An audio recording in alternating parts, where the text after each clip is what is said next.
Bueno, y vamos a continuar haciendo la otra historia, esa que no te cuentan los medios hegemónicos, y vamos a darnos esos lujitos que de vez en cuando nos damos.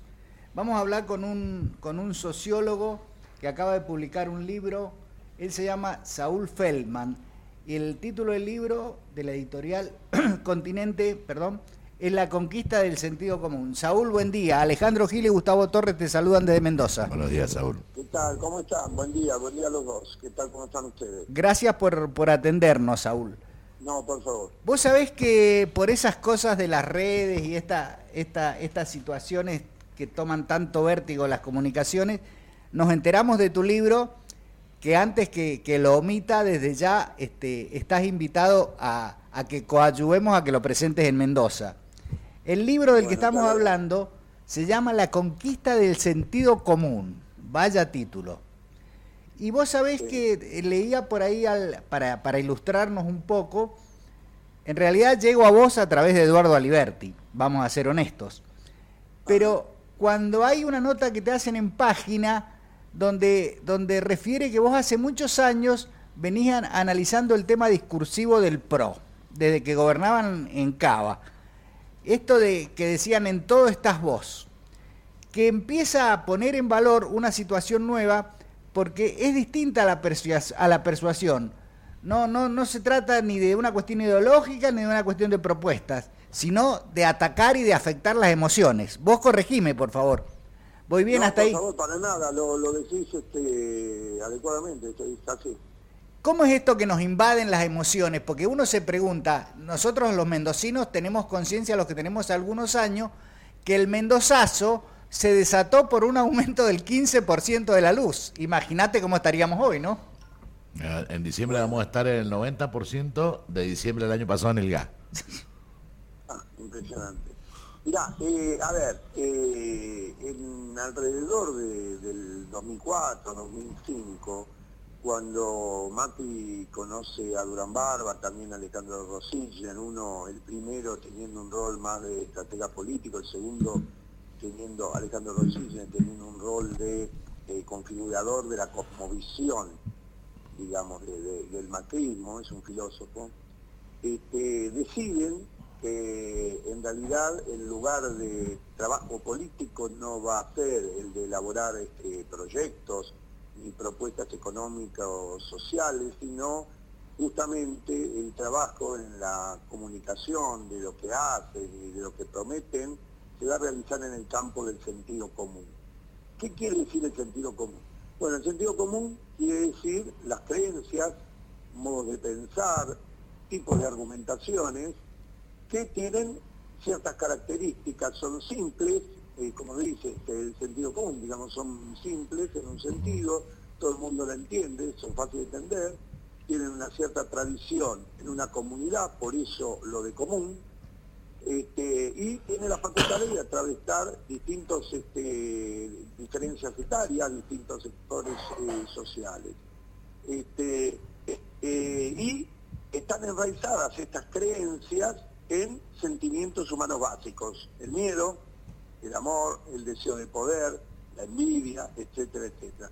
Esto es lo que los hace, este carácter de común a una comunidad que logra atravesar barreras ideológicas, sociales, etcétera. Esto es lo que lo hace tremendo, y que está enraizada en sentimientos humanos muy profundos, los hace tremendamente poderosos cuando está bien utilizado. Bueno, esto lo empiezan a trabajar alrededor del 2004-2005, ganan la intendencia en Cava en el 2007, y a partir de ahí, vienen trabajando, o sea que en realidad lo del 2015 ya llevaba 10 años de trabajo sobre de disciplina, trabajo ordenado, etcétera, en ese campo. Así que bueno, lo que apareció como una sorpresa en el 2015, que la gente votaba, estoy entrecomillando, ¿no?, citando, votaba en contra de sus intereses, en realidad lo que había pasado es que ellos habían logrado, digamos, captar, digamos, ese sentido común, conquistarlo y lograr inclusive que la gente actúe de acuerdo a intereses distintos que les Saúl. Cuando hubo el Mendozazo, Sí. o cuando hubo el Cordobazo, etcétera, que nosotros lo tenemos muy presente en relación al estallido que tuvieron una raíz económico-social, bueno, acá tiene una raíz en el sentido común el hecho de que no se hayan producido estallidos. Eso es así. Saúl, ¿es posible de la estructura de comunicación hegemónica construir un sentido común? Desde la comunicación hegemónica, Sí. ¿sí? Bueno, lo que permite la comunicación hegemónica, es decir, el poder controlar los medios masivos de comunicación, es que esa conquista del sentido común se pueda realizar sin que vos controles los medios masivos de comunicación. Esa conquista se hace muy difícil. Claro, porque, a ver, al principio de este gobierno empezaron a bombardear con conceptos que construyeron. Hoy, vos hablas en la calle, se chorearon todo, se afanaron 2 PBI, y la discusión es entre la chorra y el inútil, que es como pareciera Bueno, que lo han intentado instalar, pareciera, no sé. pareciera que no lo intentaron instalar, decís. No, como pareciera que lo quisieron instalar, digo, pareciera que es intencional esto. Por supuesto, digamos, ahí hubo, digamos, acá no hay nada que haya sido no planificado. Esto está absolutamente pensado, planificado, llevado a cabo de una manera muy organizada y disciplinada. Vos viste que aparecían en los medios y la gente repetía, digamos, la gente del PRO, en ese momento de Cambiemos Después, repetía en forma, digamos, muy organizada y inclusive te podría decir aburrida, entre comillas, la misma frase, la misma forma de discurso, etcétera. Bueno, porque justamente fue muy organizado y disciplinado lo que se propusieron. Y lo lograron, digamos, establecer la idea de se robaron todo como vos decías, o se robaron un PBI, o vamos camino a Venezuela, o la idea de la grieta, que inclusive como concepto fue adoptado por segmentos políticos que inclusive son claramente opositores, pero que terminan utilizando la terminología que ellos proponen. Y Saúl, que no es buena para... Sí, Do- perdón que por ahí soy un poco largo. No, está No, por perfecto. favor. Es más, es absolutamente sustancioso, absolutamente interesante lo que nos contás. Ahora, desarrollemos, avancemos un poquito esto de colonizarte, porque en definitiva te colonizan la cabeza con el sentido común, afecta a todos por igual o los núcleos duros de ambos están afuera de esta situación y se fijan esta propuesta en el 40% restante. Depende de qué idea se trate. Obviamente los núcleos duros de cada, digamos, organización política, digamos así, están en parte excluidos de esto. Pero lo que sucede es que como el sentido común es algo muy extendido, te decía, y logra atravesar barreras ideológicas inclusive, Sí. sucede que, hacía mención recién un caso, el uso de la grieta, el concepto de grieta que fue propuesto por la Nata en 2013, y que no sé si ha dado tiempo en la radio, pero en todo caso avísame. Sí, sí, sí. Dale tranquilo. Insisto. Bueno, por ejemplo, ese concepto de la grieta, como otros conceptos, son utilizados inclusive por aquellos sectores de la oposición, y que no es bueno. A ver, ¿qué es una grieta? Una grieta es una fisura que se produce en una superficie que debería naturalmente estar unida. Es decir, es algo antinatural que suceda. Obviamente cuando algo así sucede, y se usa esta metáfora de la grieta en el campo social, lo primero que hay que encontrarle es el enemigo que lo produjo. Digamos que cómo puede ser que haya una fisura en esa estructura que naturalmente debería estar unida, los argentinos. Bueno, evidentemente fue el kirchnerismo, en boca de la Nata, que ha producido la desunión de los argentinos, a los cuales hay que unirlos. Ellos son los responsables.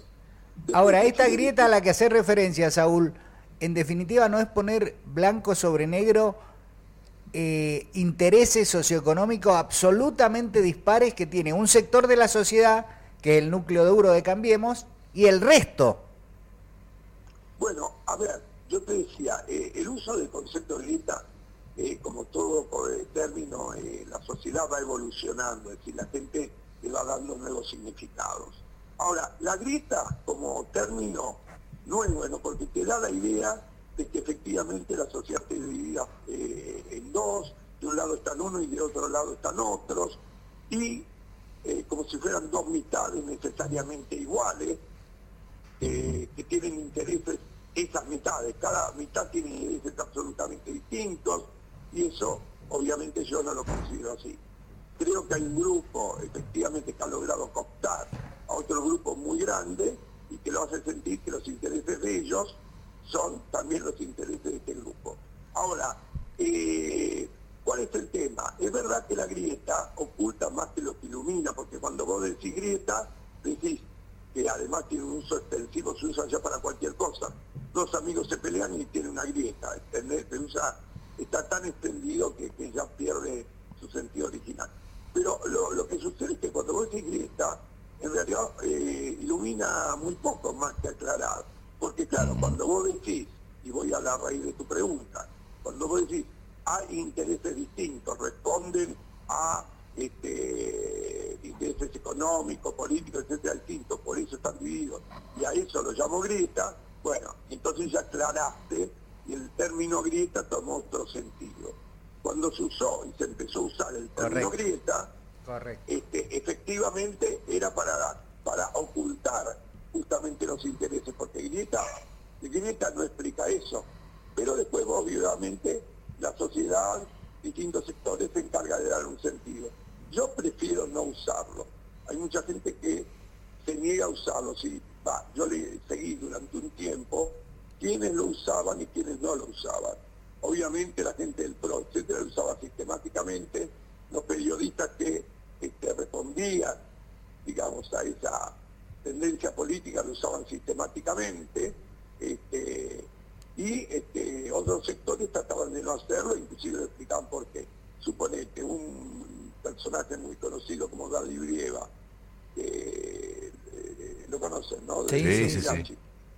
Bueno, él aclaraba, yo este término no lo uso, ¿no es cierto? Porque, bueno, y explicaba esto que te estoy explicando en otros términos. Correcto. Y también, por ejemplo, Gerardo Romano, otra gente... Felipe Piña hace una... Claro, que no lo usan. No. Porque nosotros no lo usamos porque sabemos que con las palabras se construye sentido, se capta el sentido común y al final uno, inclusive termina consciente, formado, etcétera, termina siendo un instrumento del lenguaje que esta gente propone a propósito para que miremos la realidad. Yo no lo uso y cada vez vos fíjate que ahora Kicillof ha usado en su libro el subtítulo de desengrietar, es decir, sacar de esta idea de la grieta la discusión política. Claro. Porque se trata de eso, desengrietar. Bueno, creo que nos fuimos mucho con el tema de la grieta. No, pero está bueno porque tiene que ver con esto, con la semiología de las palabras. Alguna vez yo lo discutí acá al aire, cuando hablábamos de la posverdad, y decía, muchachos, no le podemos denominar con la palabra verdad una mentira. La posverdad es instalar una mentira, hacerla sentir como verdad. No es posverdad. En todo caso será una mentira bien reafirmada, pero no es posverdad, porque si no le estamos dando sentido de verdad a eso. Claro, hay un tema con las palabras y lo que está sucediendo en el mundo. Hay una sensación de que efectivamente, digamos, nos estamos quedando sin términos para denominar todo lo que está pasando. Y se ha elegido el prefijo post para referirse a todo, lo que no se puede explicar tan bien. Y uno se sorprende. Por ejemplo, posverdad, posdemocracia, a todos, bueno, posmodernismo obviamente es algo que ya se ha caracterizado bastante. Pero en general se utiliza toda esa palabra que en realidad lo único que dice es lo que viene después. Saúl, Pero tiene no que ver con este sentido, consiste. tiene que ver con este sentido común del que hablabas vos en tu libro, esto de que, a ver, en un pueblo que tiene conceptos religiosos tan arraigados hasta en el subconsciente de aquellos que se manifiestan agnósticos, el uso permanente de las derechas nacionales del gobierno, No entres en la grieta. o del gobierno, para decirlo de otra forma, esto de que el sacrificio en pos de un futuro mejor, que está tan relacionado con eso, con lo que nos hemos creado de chico, de que para ganarse el cielo hay que sufrir, y sufrir te asigna un mérito. Al menos las religiones son concretas y te lo explican, te tenés que morir primero para disfrutar. Esto no, ¿viste? No te avisan que te tenés que morir primero. Mirá, totalmente como vos decís, se utilizan efectivamente sentimientos profundamente arraigados durante años, siglos, en una comunidad nacional, inclusive regional, mundial, cosas como aspectos que están ligados a la religión y que entonces pasan las barreras de control ideológico, inclusive de los propios intereses económicos con mucha facilidad, que es lo que está pasando, ¿no? Sí. Que obviamente cuando la crisis económica se pone muy compleja y hay un problema muy, como se dice hoy, muy grande en la ladera, bueno, uno se empieza a preguntar sobre esos términos, porque efectivamente ese sentido común ya no le funciona tanto. Saúl, vos hablás de que toda esta avanzada, que además tiene todo un fundamento científico, no te entra en la mente sino en el alma. Esto es de una contundencia brutal casi. Bueno, porque justamente... Porque me desarma, ¿no? O sea, después te voy a llevar a que me digas cuáles son los antídotos, por favor, urgentes, cuál es la profilaxis para salir de esta. Pero cuando me atacan el alma, a la mierda. Claro, bueno, a ver, Marcos Peña lo ha dicho directamente, ¿no es cierto? Hace un par de meses dijo, las próximas elecciones va a ser por el alma de los argentinos, no por los cambios económicos. A ver, cuando uno dice alma no se refiere a algo espiritual, sino en el sentido profundamente material, quiere decir todos aquellos sentimientos más profundos, como decía antes, que nos constituyen en lo que nosotros somos como seres humanos y como personas dentro de una sociedad. Entonces, yo hablo de cincelamiento no sinceramiento, sino de sinceramiento del alma. Es decir, cómo te tallan el alma sin que vos, justamente porque se trata del alma, no siempre percibas que esto suceda. Claro. Vos viste que en el libro, no sé si has tenido oportunidad de verlo, si está en Mendoza, después de averiguar si ha llegado ahí. Averiguano, porque yo no lo he visto. Ayer anduve por una librería buscándolo, como me dijo Gustavo que te íbamos a entrevistar, y no lo encontré. Mirá, se supone que está en todo, no intento hacer publicidad, sino información. Hágala. Se supone que está en toda la cadena, Jenny Ateneo, está. Acá en la esquina. Si ustedes entran en Ediciones Continente, encuentran el libro y quedan arriba del libro y van a provincias, hay figuras, lugares, aparecen las librerías que lo tienen. Bueno, estábamos hablando del alma y entonces cincelamiento realmente yo uso iba a este lugar. Cada capítulo tiene una particularidad, es un libro que lo construí de esta manera. A mí me gusta mucho el cine y entonces cada capítulo va precedido por un fotograma transformado por un ilustrador que se llama Leo Puca, un fotograma transformado, muchas veces no se reconoce la película ahí, y en el reverso está comentada la película. La película tiene que ver, aunque no hago referencia al capítulo que precede, tiene que ver con el capítulo. Y entonces es una manera de ampliar, digamos, el sentido. Hay un artículo que han sacado en el Cohete a la Luna, sí, de este libro hace un par de semanas, que comenta un psicoanalista que también es antropólogo y crítico literario, que comenta este uso de las películas. Ahora, ¿qué es lo que sucede? Justamente yo sí uso las películas, tiene que ver con que ahí se juega mucho de las emociones, de la identificación, del sentido común, y yo mismo lo uso para justamente ampliar el sentido de los capítulos. Pero bueno, ya me perdí lo que me habían preguntado. Saúl, no voy a cómo se hace para contrarrestar esto. Bueno, mira, porque todos los días te bombardean, que eso yo la otra vez escuchaba con qué seriedad un economista explicaba por televisión que la economía de un país es como la de una casa. Vos no podés gastar más lo que ganás. Vos decís, loco, ya ves, yo en mi casa no puedo imprimir billetes, no puedo fijar política monetaria y cambiaria. No me jodás, las finanzas públicas no tienen un corno que ver con las de mi casa. Pero antes de llegar, Saúl, discúlpame. Has usado, has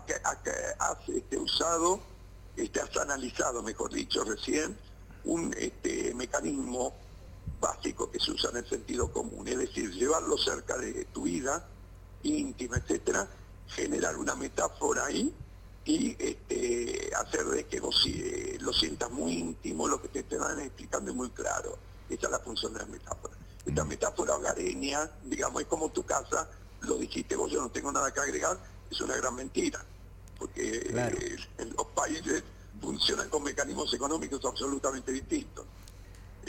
Ahora, no Saúl, nada que agregar, lo dijiste claro. no, esto de que nos atacan, nos abordan con situaciones muy familiares y casi cotidianas, y debe estar absolutamente pergeñado, tiene que ver con el funcionamiento del mundo, pero vos me acabás de dar un pie recién respecto de, por ahí, grandes corporaciones supranacionales están por encima de los estados, hacen negocios por arriba de ellos, pero en los países desarrollados la economía funciona por un carril paralelo, son serios, el Banco Central, bueno, son serios hasta cierto punto, porque hay países desarrollados que tienen una deuda interna infernal, como el Imperio del Norte, pero al menos la venden como serios y nos van colonizando de diversas formas a nosotros. Esto tiene que ver con las tecnologías nuevas, con la Big Data, con que pido un pasaje a Ushuaia y me llueven a mi celular ofertas de pasaje a Ushuaia. ¿Hasta tal punto estoy intervenido? En principio, lo que vos me nombraste acerca de por qué en los países serios, entre comillas, sí, desarrollados, ya funciona una lógica y acá funciona otra lógica, tiene que ver con un tema geopolítico. Obviamente, claro, lo que ellos nos proponen a nosotros, como por ejemplo la apertura de los mercados como algo lógico y la libre circulación, claro, sí, ellos sí, te piden que vos lo hagas, pero ellos no lo practican. claro, Obviamente, ellos son cerrados para ellos. Claro, es un tema de poder que les permite, digamos, configurarlo así porque tienen el poder para hacerlo. Lo del Big Data es efectivamente la posibilidad. Lo del Big Data es muy complejo, pero digamos que suena fácil, digamos, pero tienen la posibilidad de que circule en forma acelerada, absolutamente y en tiempo real, una información que hace aparecer de que vos sos partícipe beneficioso de toda esa situación a través de Internet, lo cual también es cierto, pero lo que no se dice es que se utiliza para controlarte absolutamente, saber absolutamente en qué estás metido vos, qué elegís, qué no elegís, etcétera, etcétera. Es un gran hermano universal. Un gran hermano universal que te tiene, y no lo dudemos, aunque suena terrorífico, sí, que te tienen absolutamente controlado cada vez que escribís alguna cosa, porque saben que te gusta, que no te gusta, etcétera, etcétera, y entonces les permite segmentar una población en, aunque parece extraño, pero es así, en 68.000 segmentaciones, o como las que están usando ahora, acá en la Argentina, para este caso electorales, que son alrededor, creo que de 6.000 y algo. ¿Por qué esas segmentaciones? Bueno, porque efectivamente eligen cosas tan pequeñas como, por ejemplo, qué tipo de películas te gustan, porque lo saben por lo que vos elegís, que compras entradas o lo que sea, o qué música escuchás o lo que sea, y te permiten llegar con un mensaje muy, muy preciso, político, a tu celular. Entonces claro, es una manera efectivamente de tenerte muy controlado. Sí, eso sucede. Sí, eso sucede, lamentablemente, digamos, es uno de los problemas del desarrollo, digamos, tecnológico. De alguna manera, yo explico en el libro cómo el exacerbado individualismo que existe, que permite todo este trabajo del alma, es un producto del desarrollo, digamos, tecnológico, ¿no es cierto? Y el teléfono celular. Sí. En forma particular, ¿no es cierto?, con el cual estamos conectados 24 horas al día, por decirlo metafóricamente, menos las horas que dormís, y y pones tu alma a disposición cada vez que escribís algo, cada vez que recibís algo, y entonces, vos de alguna manera te convertís, y esta es una gran diferencia con otra época, en que los horarios de trabajo de los horarios del ocio estaban separados. Hoy no es así, y entonces pones, todo tu tiempo a disposición del otro que te está controlando. Y suena un poquito feo, terrorífico, si Sí, se quiere, pero tal bueno, cual. es el mundo en el que vivimos. Pero además en esto que vos planteas bien en el libro, que es la explotación del sentido común, es la forma más fácil de conocer cuál es mi sentido común y cuál es la forma más fácil de tocarme aquellos valores que a mí realmente me importan. Totalmente.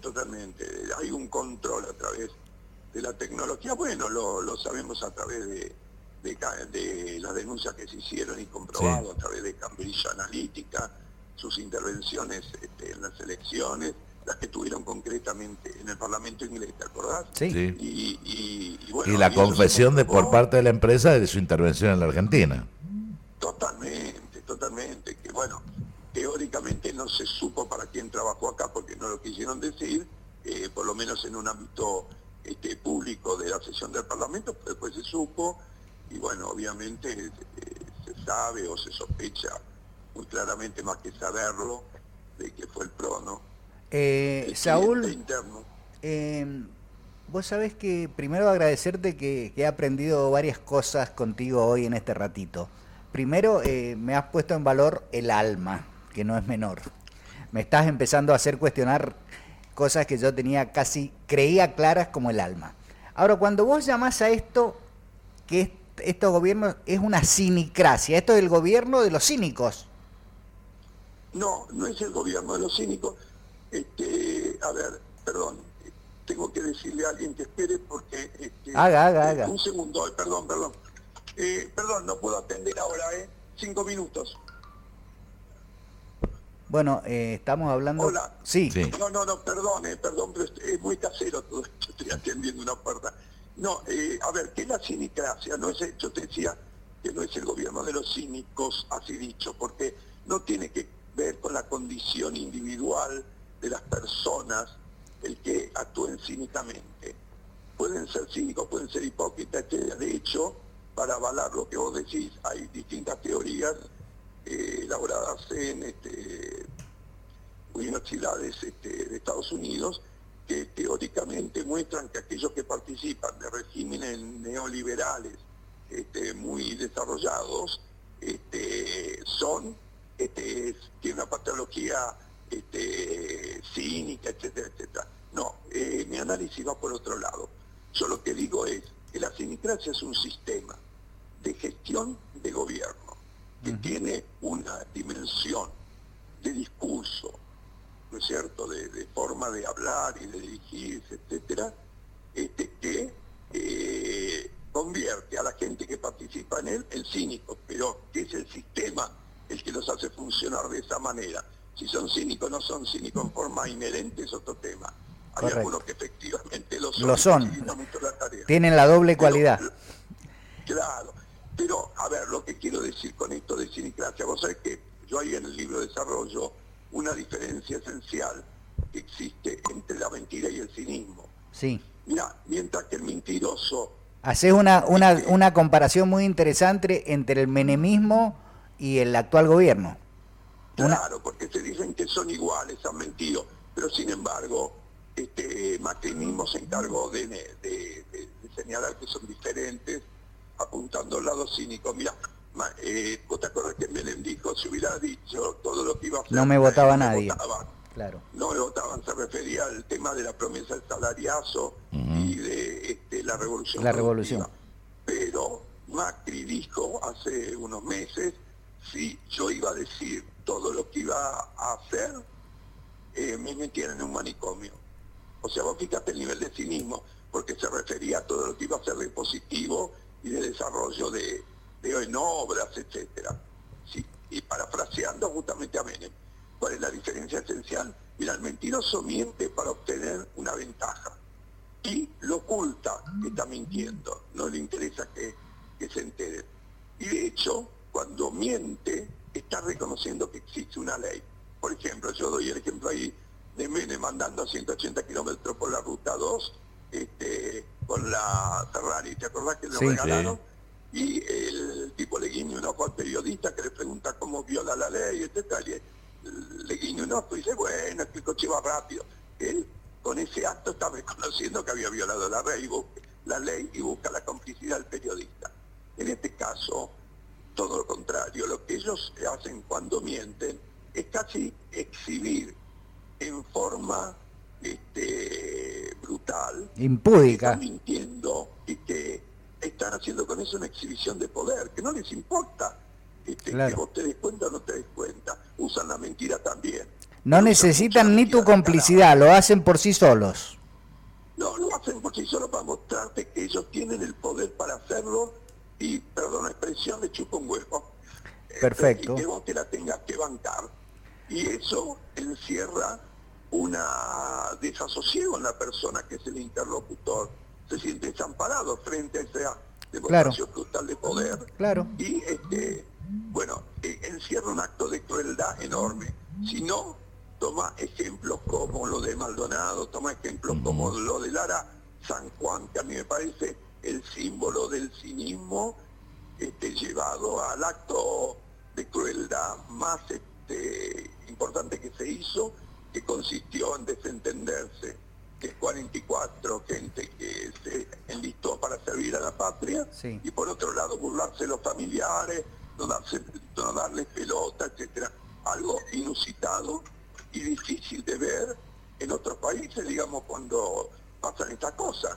Sí. Realmente, porque se supone que son gente que están sirviéndote a vos en lugares peligrosos, etcétera, y hay un respeto muy especial por eso.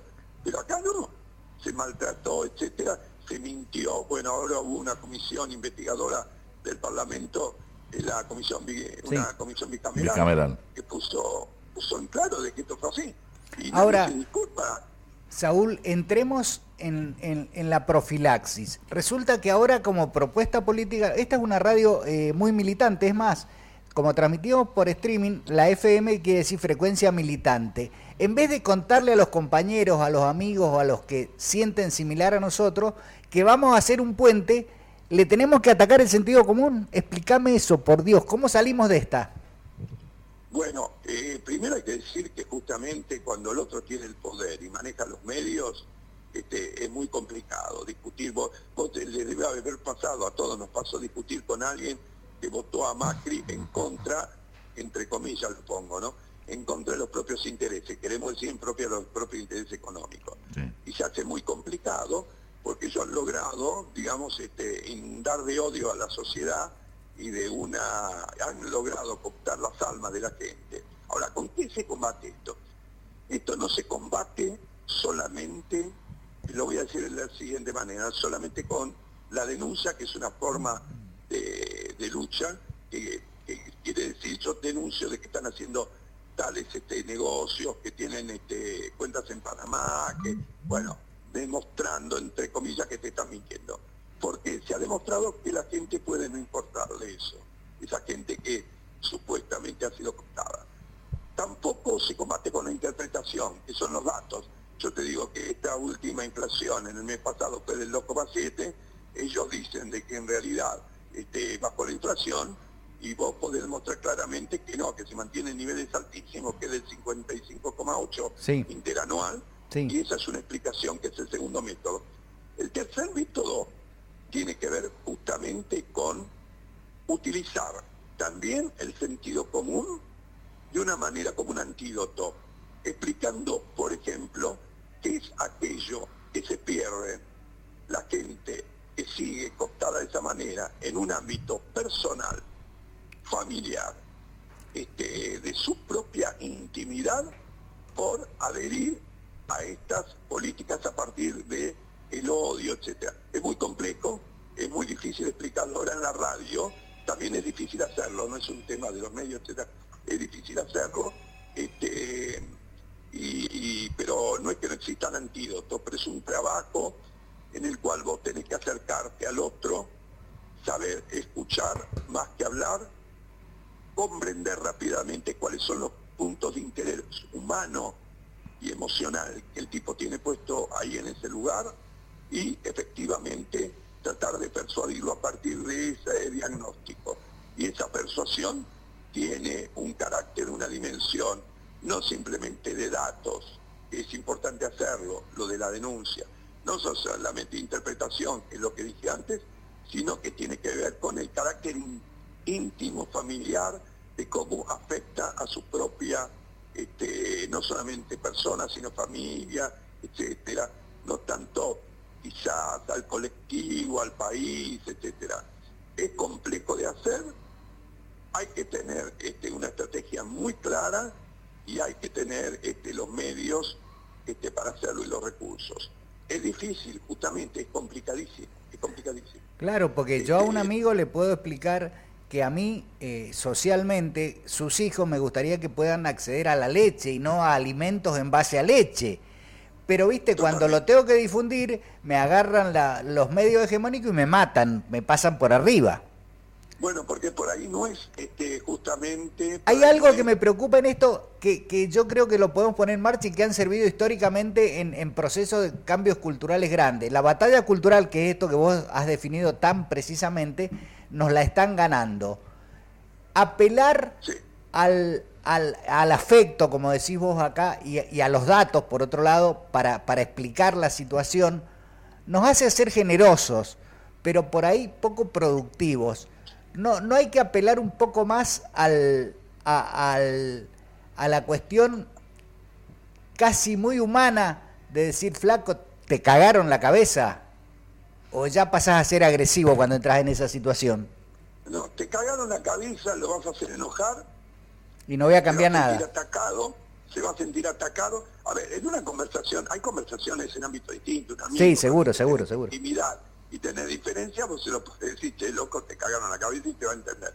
Pero inmediatamente vas a tener que hacerle sentir que esa situación que le cagaron la cabeza afecta muy profundamente su modo de ser, la relación con vos, la relación con los hijos, el haber creído de que realmente se venía pobreza cero, ¿no es cierto? Y todas esas mentiras, efectivamente haberlo creído y haber sido engañado. Lo que le ha pasado es que efectivamente se ha perdido la oportunidad de estar más con los hijos, con la familia. Bueno, hay que mostrarlo en ese plano. Lo que pasa es que eso, como vos lo estás señalando, no tiene que ver con el uso de medios hegemónicos, sino con el trabajo interpersonal, cara a cara. El boca a boca. Puede ser boca a boca, puede ser todo un trabajo muy complejo que hay que hacer, porque no se puede negar que ellos cuentan con el poder justamente de manejar los medios, ¿no? Entonces es muy complejo, pero no es imposible, para nada. De hecho, por ejemplo, se te pueden aparecer rendijas.